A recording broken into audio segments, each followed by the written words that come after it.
In today's video, we'll talk about the verb to be in Spanish, ser y estar. ¿Sabes la diferencia entre yo soy y yo estoy? Si no la sabes, quédate conmigo y lo descubrirás. We're starting right now. What's going on, guys? Welcome back to my YouTube channel. This is Spanish Like a Native. Mi nombre es Álvaro y soy tu profesor de español. In today's video, we are going to be talking about the difference between ser y estar. If you want more videos like this, please subscribe to my YouTube channel and hit the notification bell down below. Okay, so what's the difference between ser y estar? I know that a lot of people struggle with these two words, and it's because in English you just have the verb to be to describe location or a characteristic about yourself. But in Spanish we have two different words, ser and estar, and we're going to be talking about it right now. And I think that it's important to say the conjugation of the verb ser with all the pronouns. Yo soy, tú eres, él es, ella es, nosotros somos, ustedes son, vosotros sois, ellos son. Since I speak Spanish from South America, we don't use the word vosotros. But if you're interested, we can talk about that. Okay, so we use the word ser in two different situations. When we're talking about a characteristic of someone, it can be either physical or mental. For example, if you want to say that someone is fat or someone is thin, you can use ser. I'm thin, yo soy delgado. I'm fat, yo soy gordo. I'm tall, yo soy alto. I'm short, yo soy pequeño. I'm white, yo soy blanco. I'm black, yo soy negro. It doesn't matter if you are short, fat, thin, white, black. The point is that you are describing a characteristic of someone. And in this case, this characteristic is physical. Also, it's important to say that in Spanish, we don't say the pronouns, and it's because we have a specific way of conjugation for each pronoun. For example, instead of saying yo soy alto, you can just say soy alto. Or instead of saying tú eres delgada, you can say eres delgada. You are thin. With that being said, let's continue. The second way you can use the verb ser is when you are talking about a mental characteristic, or it can be a behavior. For example, if you want to say that someone is intelligent, outgoing, self-conscious, or educated, you can use ser. For example, you are intelligent. Eres inteligente. Remember, I'm not saying tú eres inteligente. It's better if you just say eres inteligente. We omit the pronoun because we have a specific way of conjugating that verb. You also can say you are educated, eres educado. You are outgoing, eres extrovertido. You are self-conscious, eres tímido. You are funny, eres gracioso. You are interesting, eres interesante. In all of these examples, we've been talking about characteristics. They can be physical or mental, it doesn't matter. As long as you are talking about a characteristic of someone, you can use ser. Yo soy, tú eres, él es. Nosotros somos, ustedes son, ellos son. Now let's talk about the use of estar. You use estar when you are talking about location or position. So we are talking about a place. So you can say, I'm at home, I'm on a bus, I'm at the library. It doesn't matter as long as you are talking about your location or position. So again, the conjugation of the verb estar is yo estoy, tú estás, él está, ella está, nosotros estamos, ustedes están, ellos están. So if you want to say I'm in the park, you have to say yo estoy en el parque. Again, we omit the pronoun and we just say estoy en el parque. Tú estás en el parque, estás en el parque. Nosotros estamos en el parque, ustedes están en el parque, etc. Estoy sentado, I'm sitting.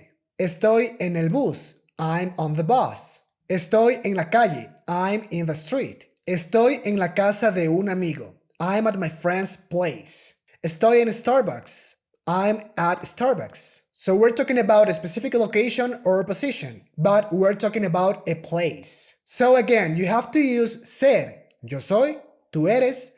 When we're talking about characteristic, they can be either mental or physical of someone. And we have to use estar, yo estoy, tú estás, when we're talking about position or location, and we're talking about a place. Now, the second use of the verb estar is when you're talking about feelings or emotions. But these feelings or emotions are temporary. So for example, you can say I'm happy or I'm sad.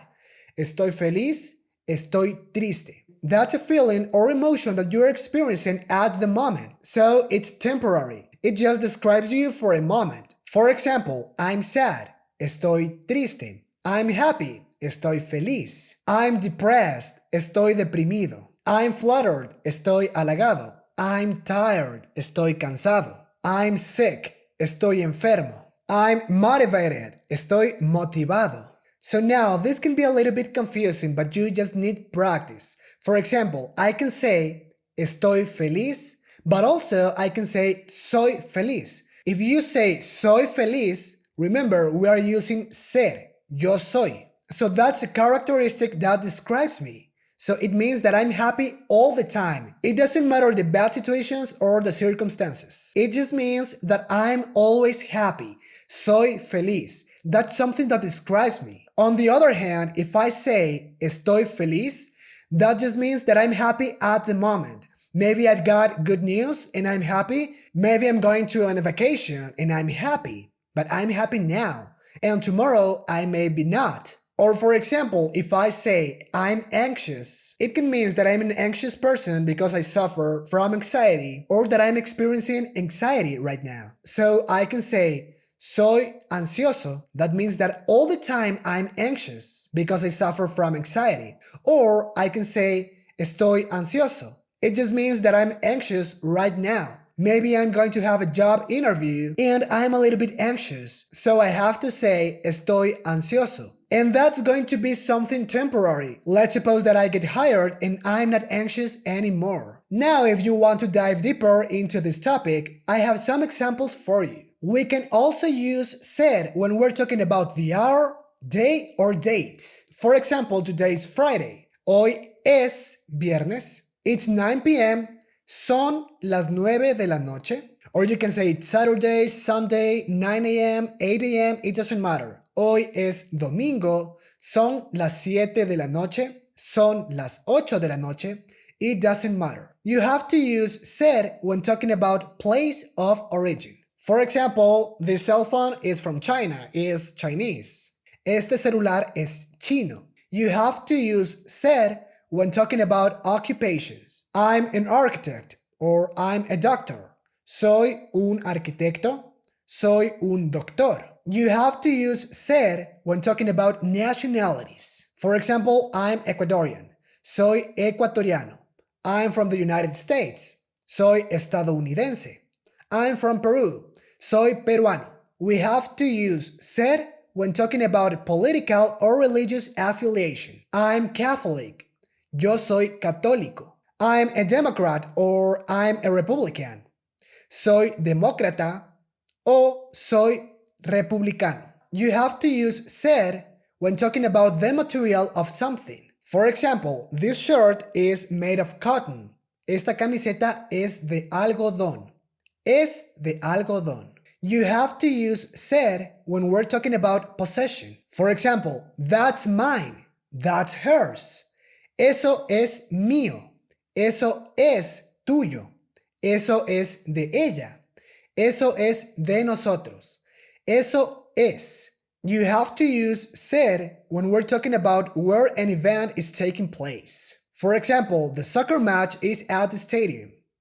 El partido de fútbol es en el estadio. Now let's talk about other uses of estar. You have to use estar when talking about geographic or physical location. We already mentioned this. Yo estoy en el bus. Yo estoy en mi casa. Yo estoy en el parque. You have to use estar when we're talking about condition like emotions or feelings. Yo estoy triste. Yo estoy feliz. Yo estoy deprimido. Yo estoy emocionado. And the final use of estar is when we're talking about progressive or continuous tenses. I'm playing soccer right now. Estoy jugando fútbol. I'm playing the guitar. Estoy tocando la guitarra. So I hope that is clear. Y bueno muchachos, eso ha sido todo, espero que te haya gustado el video y si te gustó el video por favor suscríbete a mi canal y dale like. No te olvides que publico un nuevo video todos los viernes. So, see you later. Peace.